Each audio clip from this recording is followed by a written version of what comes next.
Okay, I hope you can hear me. I'm always having issues with this silly, expensive mic on these live sessions. Hello, lovely people. Is anybody here yet? Yes. All right. Tell me in the comments, can you hear me? And then just say hello. It's always like this. Good grief. Ooh. Notice that's a problem. There we go. Good. It's been a little while since I've done one of these live streams. It's good to be here. All right. Are we actually here? Let me actually check that to make sure that the Patreon feed is also working. The usual nonsense happening at the beginning of live streams. La di da.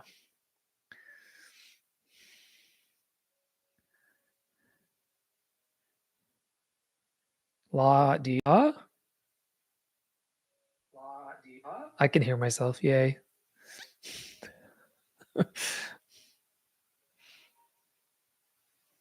And promptly, like 7 people left.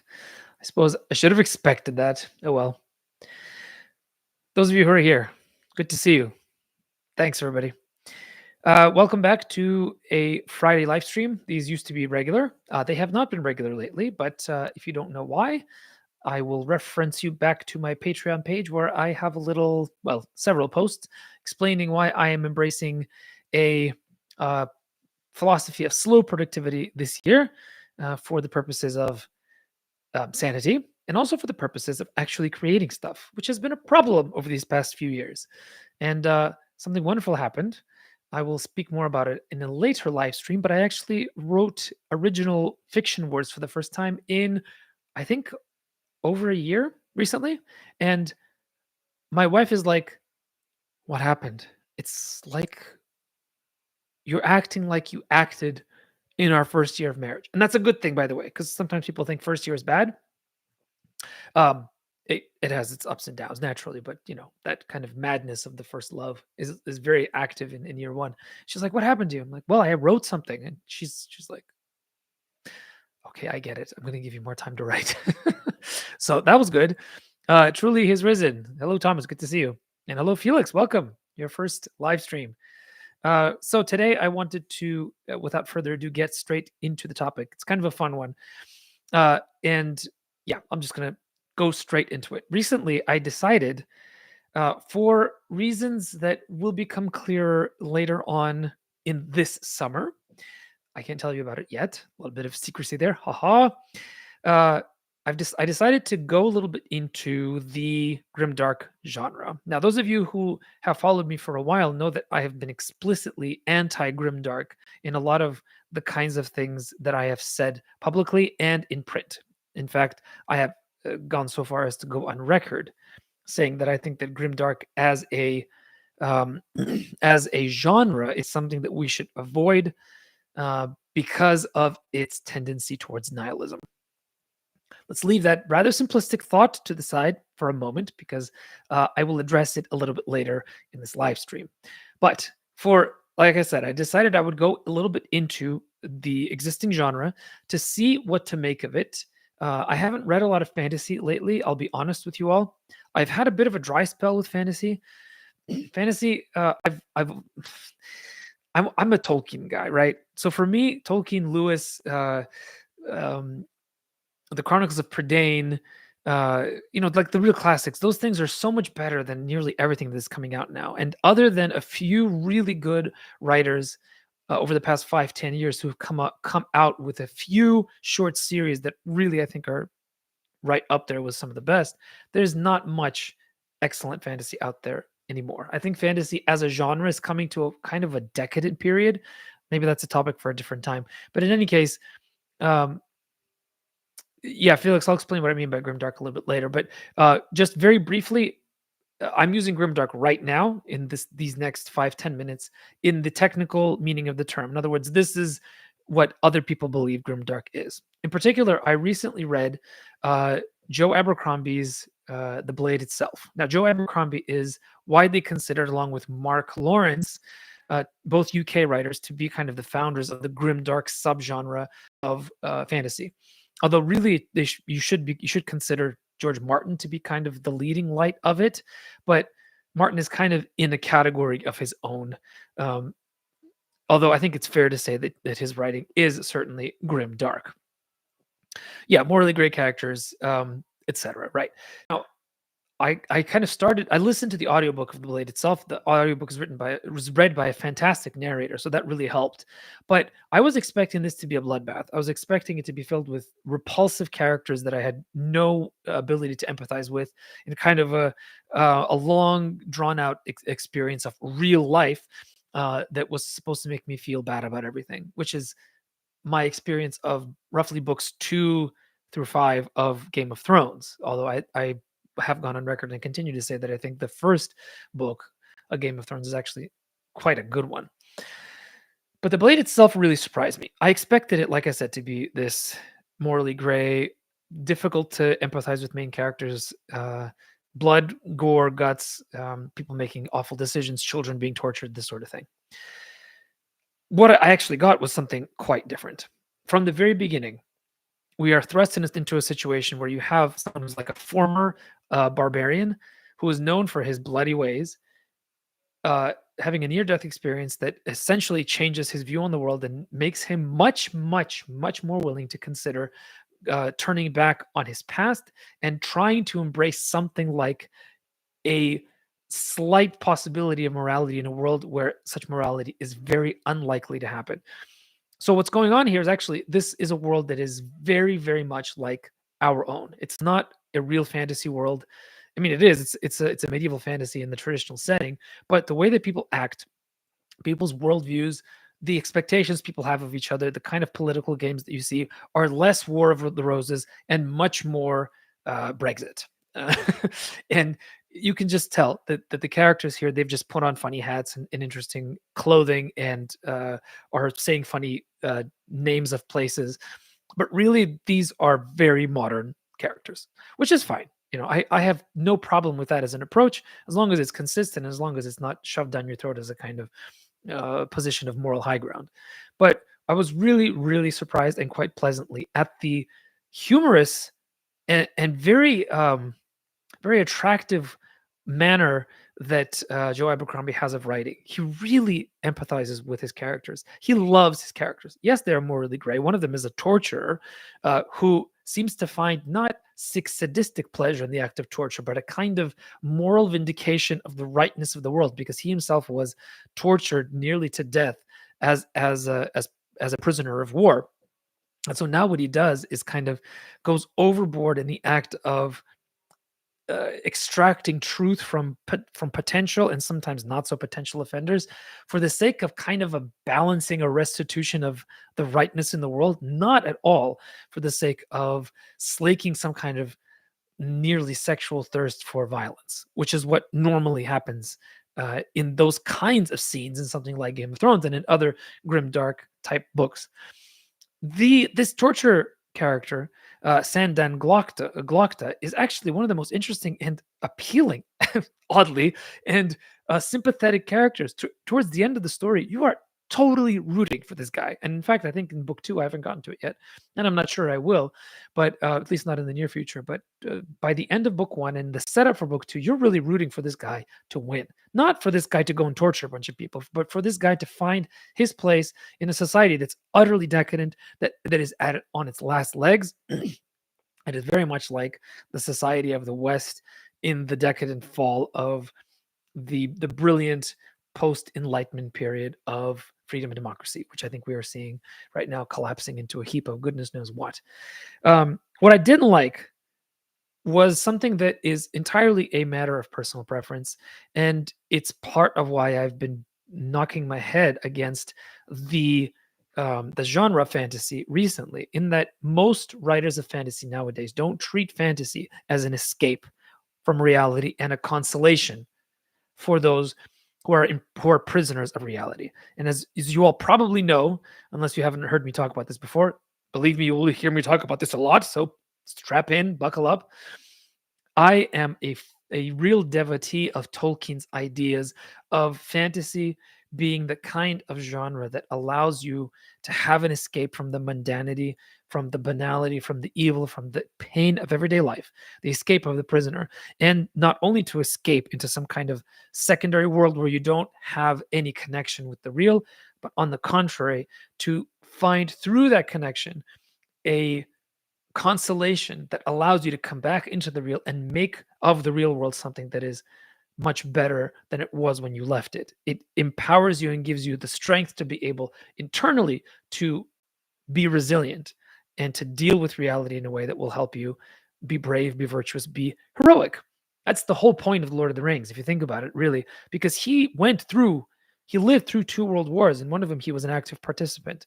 And to be able to get through that, to see the horrors of that kind of total war, which had never before been seen by humanity, and which did break a lot of people mentally, emotionally, and spiritually, to be able to come through that and then write the kind of heroic, romantic work that was Lord of the Rings can only truly be made by somebody who had experienced pain and who understood that there is this beautiful way of entering the secondary world of fairy for the purposes of encountering the beauty of the tale of the story in such a way that you can then return into the world and be able to infuse that beauty back into the world in some way, something Tolkien did so beautifully.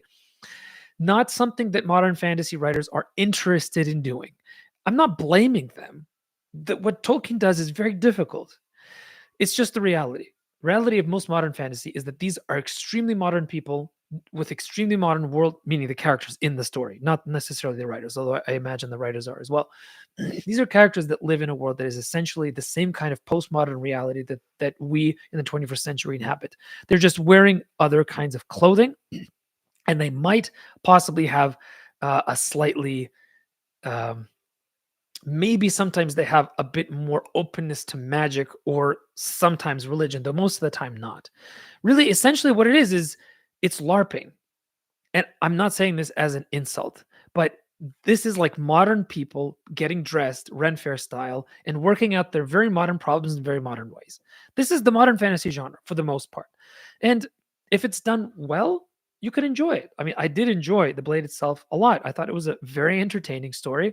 And I probably will go back to the world to finish off the trilogy. Abercrombie is a very engaging writer. He has a great style to him. He's got this wry kind of very British humor going through the whole thing.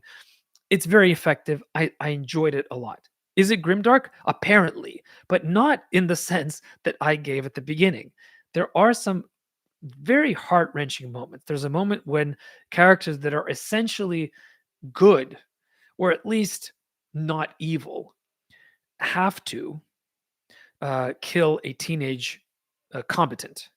And no, he's not a child. This character actually participated in the massacre um, of peaceful innocents, and it's seen very much as a kind of the blind eye of justice. This young man has to die because of what he did to innocents, including children.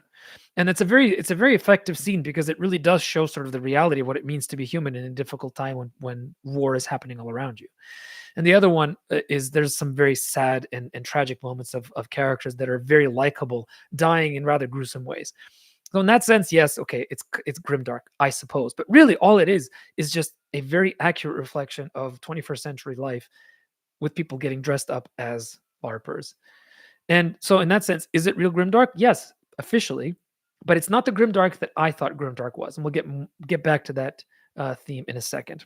There's a few points here in the live stream that I want to address. Michael says, "Been so long since I read that I vaguely remember 2-3 characters being relatable and at least occasionally rooting for them. Torturer was one, and there was a young swordsman, would be guardsman. Yeah, the young swordsman is an absolute moron who has a very high opinion of himself, thinks he's God's gift to everybody, including women. And the entire story is him basically strutting his stuff and sometimes winning, but most of the time just being an ass and everybody recognizing that he's an ass. And he sometimes, 2 or 3 times, has these moments of illumination where the author allows him to actually see himself as he is. It's great. It's really good.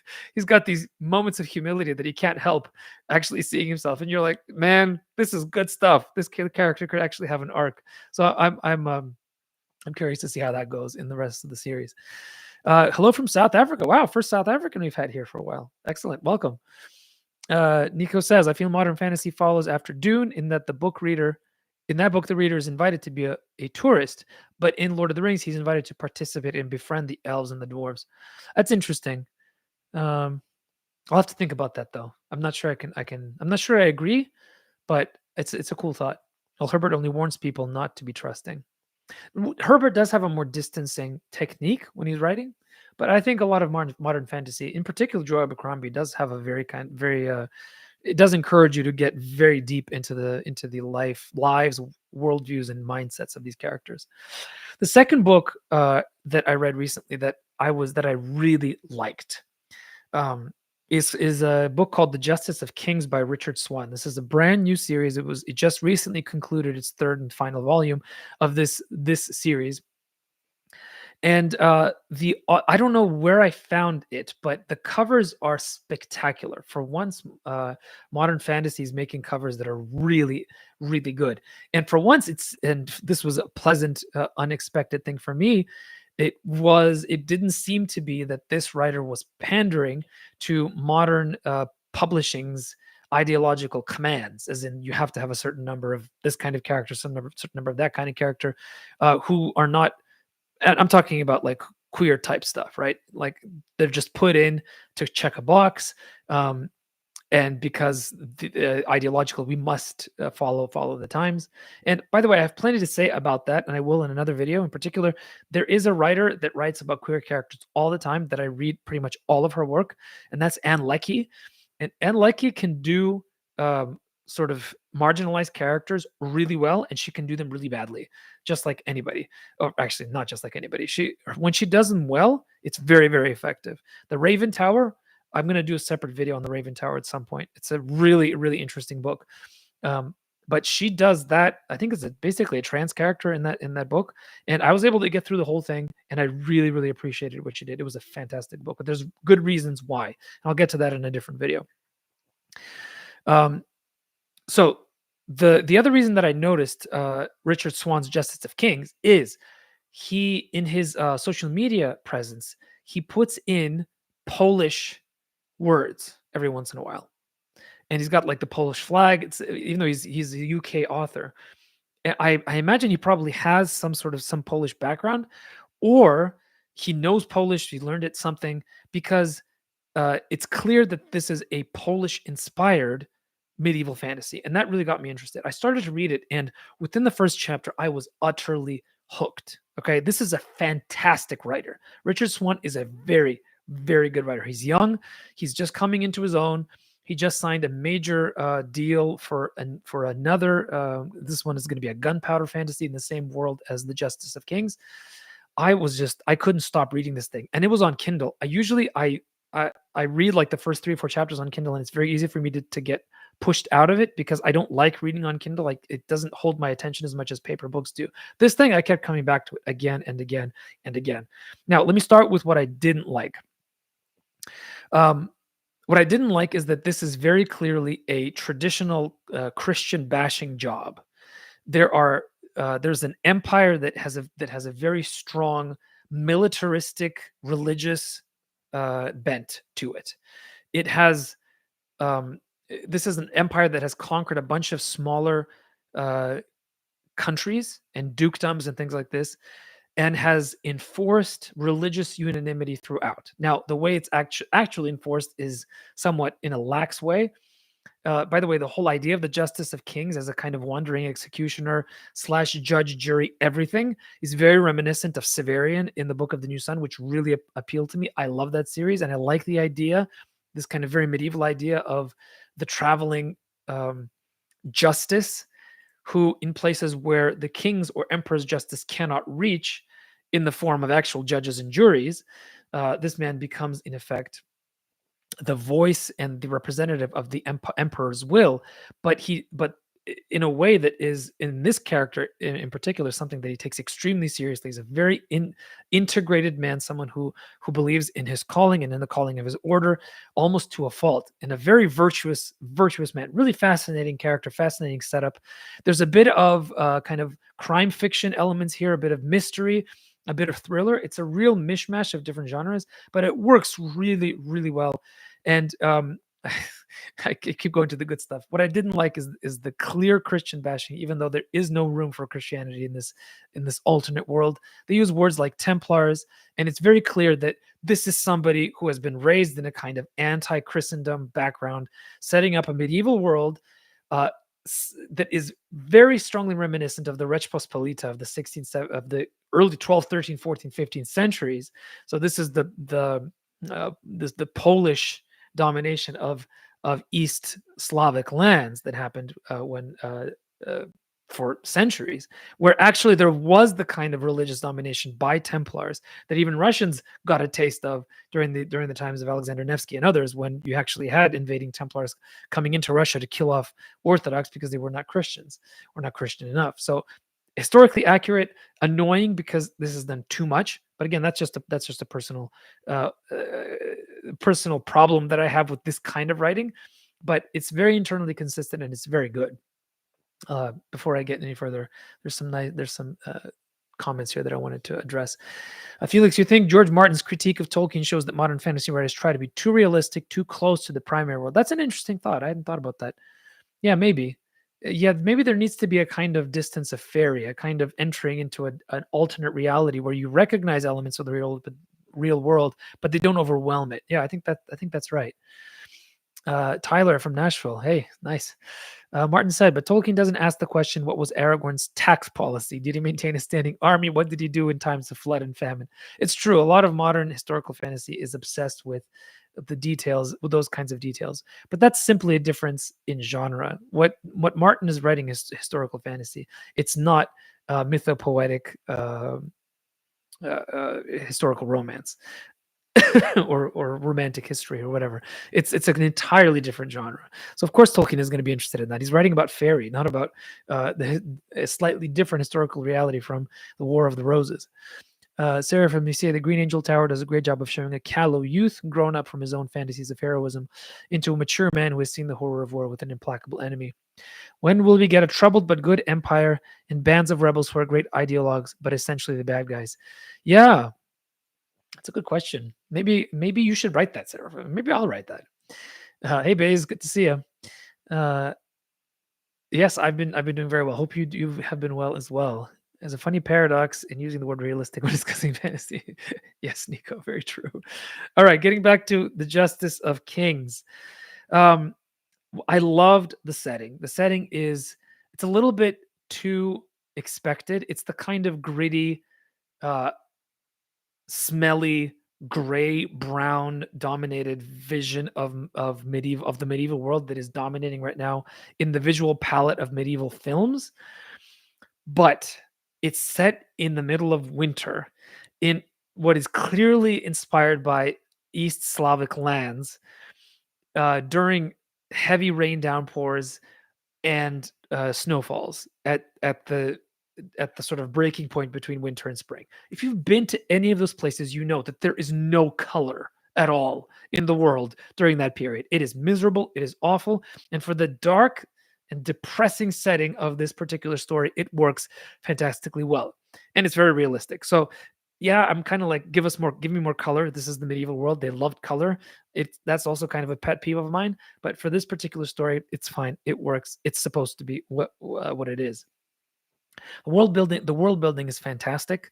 The setup of the different religions fighting each other, the position of the political posturing between the order of the justices, the order of the Templars, the emperor, and other very corrupt political interests that are maneuvering to try to take over this rather new empire that's barely standing on its 2 feet. It's really fascinating, and as a kind of study of the breakdown of a unified, centralized culture from a place where it was barely hanging on, but managing to keep the peace in a world that was used to constant war, to a place where we know that the war is about to come back. That stuff is powerful, especially now, especially as all this stuff is starting to happen again in Europe and in the Middle East. And it's very compelling and it's very real. It's not really an escape in the Tolkienian sense, uh, except that it almost is, because you're able to enter into the secondary world and the characters are really compelling. They're very interesting. They're all very very human. They all have their foibles, but you're seeing it from the perspective of a 19-year-old girl who is an apprentice to this justice, to this wandering executioner. And it's really interesting to see her grow from this kind of almost non existent entity who only sees the world and interprets the world through what she believes her boss is seeing and feeling and thinking, to a point where she becomes a completely distinct human being who has her own place in the society, who is not a girl boss at all, even though she's strong and interesting and compelling. To see then him respect her and them kind of come into this fascinating relationship that's almost like older brother and younger sister, but also that's based on a mutual respect in the competence of their profession. It's something that's you don't see very often in fantasy, which is often worried about kind of otherworldly concerns. This is very rooted, very real, very kind of blood and guts, and not for the sake of the blood and guts. It's very good. Now, this book is extremely violent. It's extremely dark. There's some dark magic, necromancy, and stuff like this that I was doing this to, and I was skipping through. And in the end, and if you don't want to hear the spoilers, close your ears for about a minute.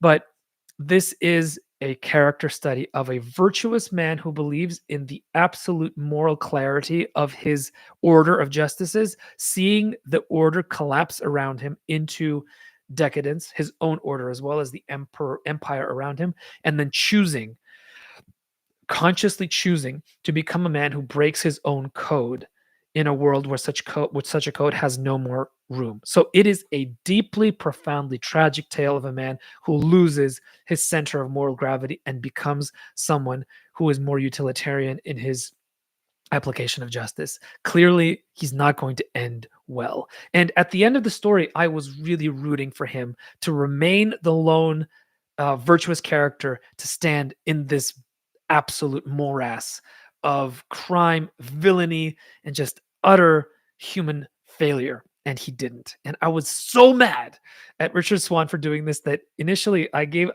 on my Goodreads review kind of some angry words to Richard Swan, but I let a few days pass, and the story stayed with me. It is a very powerful story, written very, very well. And so I went back and I said, "Look, I have to give this book something I almost never give." I gave it a 5-star review, even though the ending I didn't like personally. And the reason is that this is not Grimdark. Again, in the same way that I thought that Grimdark was supposed to be this thing that celebrates nihilism, that celebrates moral grayness, that celebrates the postmodern view of man as the only possible way of dealing with the violence of the world. This is a profoundly tragic story. It is sad, and you can feel the author allowing this tragedy to unfold in an almost classical way, as an opportunity for us, the reader, to look at this thing and collectively say, "No, don't do this." And that is a beautiful thing when you have that kind of stance as an author, to allow the readership and himself, I imagine too, to have this kind of moral clarity as while you're looking at this absolute morass of evil, and to say this is not the way it should be. So there is a definitely a place for this kind of storytelling. I don't believe that's not what I thought Grimdark was. And so this leads me um, to the question that I raised when I made this live stream public, and that is, should Grimdark be part of the quote canon of speculative fiction? What am I talking about? What canon of speculative fiction? Well, I have a little mini project that I've started. It's connected with my starting a new publishing company through St. Athanasius Press. It's called The Wood Between the Worlds Press. And we have a new Substack called The Wood Between the Worlds. You can find us on Substack, and I've been slowly adding content on that, including some really interesting conversations with uh, famous and not so famous writers and other creatives. And part of what I'm doing is creating a kind of um, database, a definitive place that I can point to for my thoughts about why we should read fantasy and fantasy more specifically, and speculative fiction more broadly. The first post that I did was basically announcing the press, which is the Wood Between the Worlds Press, where we're going to be looking for authors and publishing them in the tradition of the Inklings, the kind of mythopoetic writing that the Inklings championed, but in for a new time and a new century. The second post that I did was something called the Sun's Reflection in Water. It's a redo of a speech that I did at Doxicon last year, where I made the argument that you can find in the writings of some of the ancient fathers of the Christian Church, in particular Basil of Caesarea, an idea that there is a valid place for profane writings. So there was non-Christian and non-religious writings for the ethical and moral development and even the spiritual development of young people as they enter into the world and begin their journey of trying to understand what it means to be human, what it means to become fully human. He makes it's a long argument. Basically, the argument that I make, and do read it. It's kind of a long post, but it says a lot about my thought process about fantasy and sci-fi and speculative fiction in general. In that, I believe that we need to do a lot of work in determining a kind of canon for speculative fiction in general. Not to say that you shouldn't read what you want, but as a kind of ideal. So to show people, look, these are the things that we can say for sure are going to be remembered by people centuries into the future.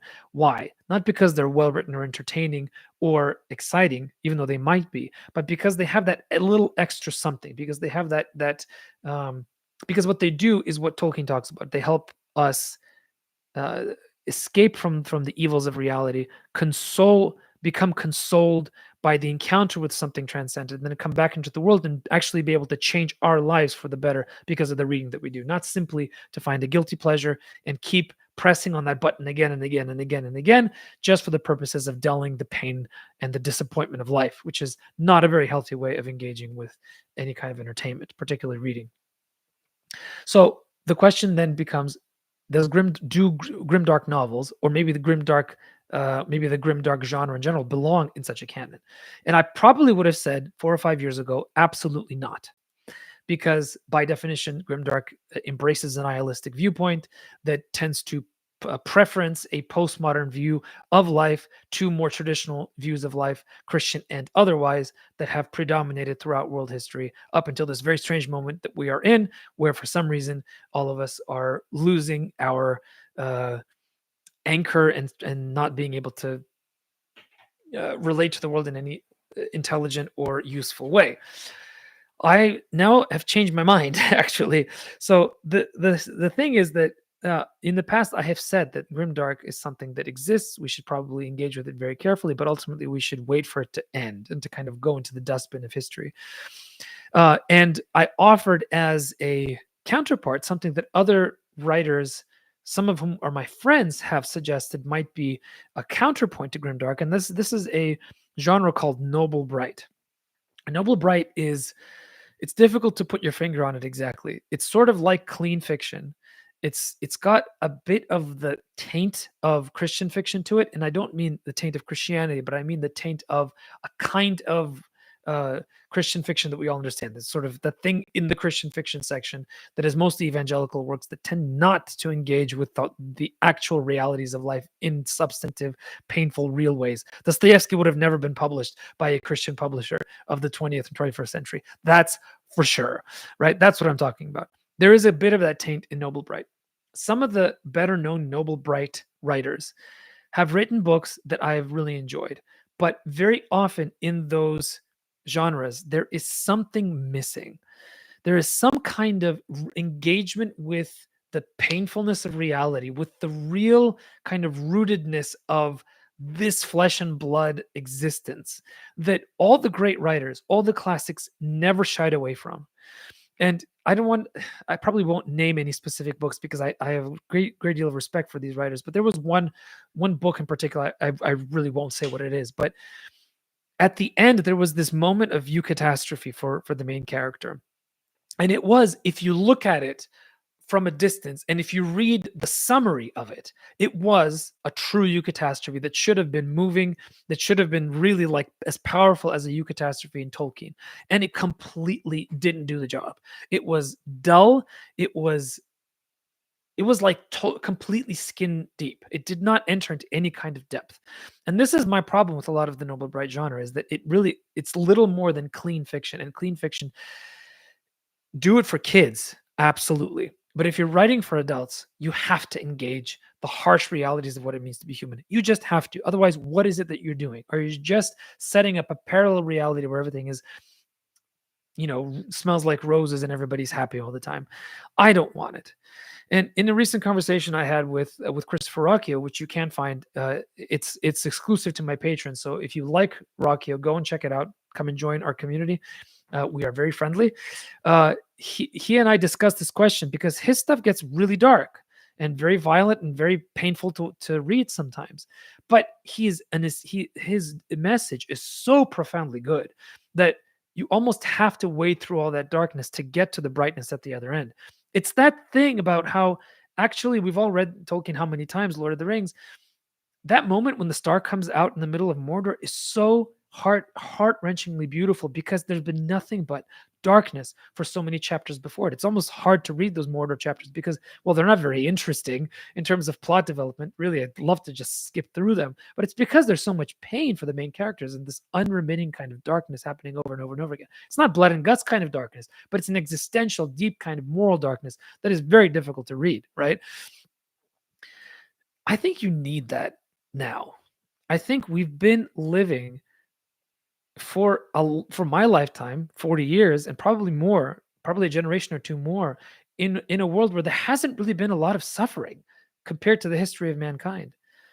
My argument is that Tolkien could only write something as transcendent as The Lord of the Rings because he went through the horrors of the war. I don't think The Lord of the Rings would have been nearly as good if he hadn't suffered. If Tolkien hadn't suffered. And this is something that something weird happened on Facebook last week. I noted, as so many other people did, that the Rings of Power trailer dropped, and like half an hour after the Rings of Power trailer dropped, the House of the Dragon trailer dropped. It was like the House of the Dragon was having an inside joke on. It was basically like pooping on the Rings of Power trailer. It was so much better. The trailer was way better, and it was just a reminder of the fact that these two exist in completely different universes. And personal likes or dislikes aside, objectively speaking, you might not like House of the Dragon. I don't. I mean, I don't find it enjoyable. It is by far a better show than the Rings of Power. But that being said, I kind of wrote a little thing about, are we even capable of writing the kind of hopeful heroic fiction that so well characterizes the Lord of the Rings and in general the work of the Inklings. And the post went mini viral. It hit like 70,000 people, and I got a lot of interesting. I mean, obviously, in internet terms, that's not viral, but for me, it is. And I got some comments from people who I normally don't have coming to my page, and it was more than the usual kind of confirmation bias that you usually get on these kinds of posts. And it was interesting to me to see that some people really do enjoy Rings of Power. I don't get it, but some people were saying, and there was one, that's right, that's what I was going to say. There was one comment in particular that really put this whole question into focus for me. He's like, guys, the House of the Dragon is not this kind of nihilistic grimdark garbage. What it is classical tragedy. It is like the tragedy of the plays, the old Greek plays. That's a very technical genre, and in that technical genre, all of the humans have fatal flaws, and those fatal flaws will end up angering the gods and ruining the lives of the main characters. And it's almost like they can't do anything about it. There's a sense of determinism, a sense of fate coming in, ruling all of them. That is something that is very present in all of Martin's work, in particular in the House of the Dragon.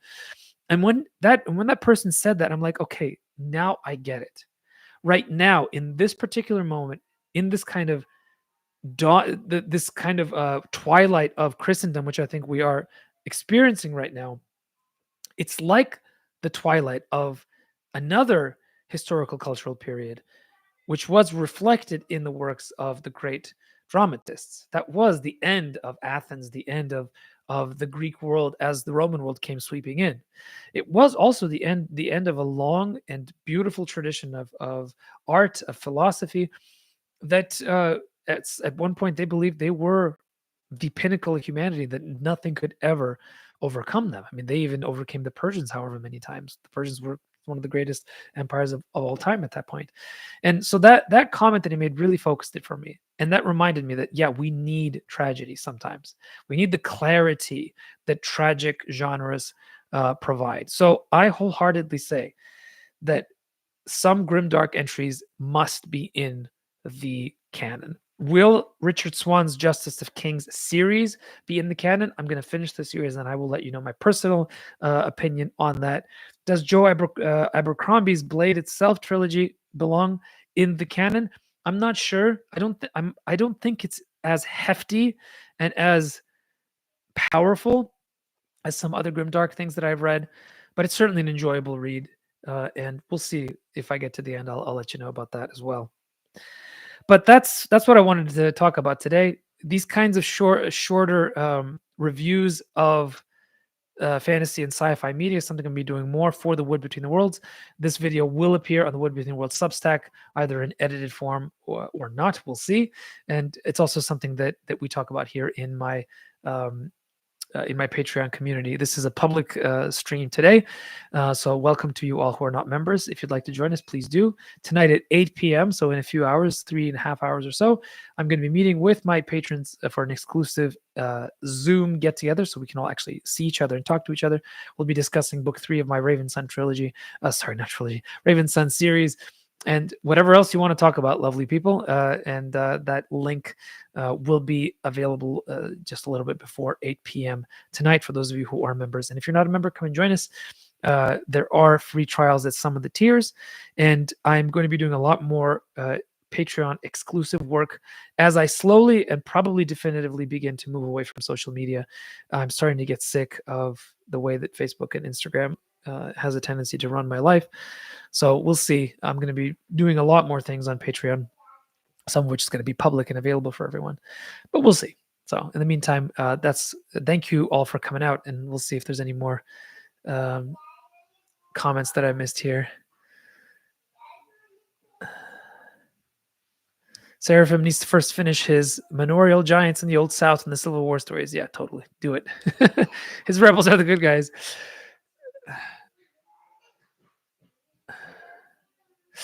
The only thing Bazemore has read lately is J.K. Rowling's The Christmas Pig. All right. Grimdark is finding a life compass in the looming shadows of Ragnarok. Yeah, totally. That's how it is, I believe. Michael Hudson says it was obvious I did a lot of work between the Doxicon speech and the post. Definitely worth a read, even for the people who already saw the speech. I'll be honest, a lot of that is the work of my wonderful editor and copywriter, Anna, who did a great job getting rid of the guff and making it readable. So thank you. Thank you, Anna. Grimdark settings, Michael, should have tremendous potential for personal transformation stories. Someone becoming the candle in the darkness. That's what I was hoping would happen with the main character in the Justice of Kings. And who knows, maybe it will by the end. But that's why I was a little bit disappointed by the end. But I agree. And I think that maybe more of us should be writing those kinds of stories. Nico says today, ooh, gosh. Sorry. Today, the big problem is finding the good stuff as all markets become app stores. Curation is what's needed today. Yeah, which is one of the reasons why I want to be that curator over at the. Good grief! What is going on? Deon, close the door, please. This what is that? Can you guys please just? Thank you. Oh my god. Family of 6. Yay.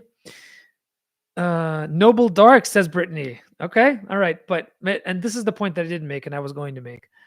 I think I'm about fed up to here with reactionary movements. So I think what we should just write good stories, and if they happen to be dark, so be it. But I'm done with noblebright as a category. I'm done with all this categorization. I think we should just write good stories, and if they, like I said, if they are going to be dark, let them be dark. Even if the story ends without the candle winning, the fact that a dead wick even becomes a candle. Yeah, it's true. There was a moment when the light shone. This is why the Iliad is still loved by thousands, still loved thousands of years later. Yeah, good point. But with you catastrophe at the end. Well, sort of. Not if you're on the side of the Trojans. Christmas Pig was good. Okay, good. Neil deGrade would agree with me. Well, I'm glad because I like Neil. Neil's a good guy. All right, everyone. Thanks for coming out. If you want to keep posting comments, this live feed will go away, but the video will be available on YouTube if you want to continue to hang out. I hope to see some of you, a lot of you, over inside my Patreon community tonight at 8 p.m. ish Eastern time. to talk about the heart of the world, my third book, and other things. So, good to see you all. It's good to be back with these live streams. They're a lot of fun. And yeah, see you guys later.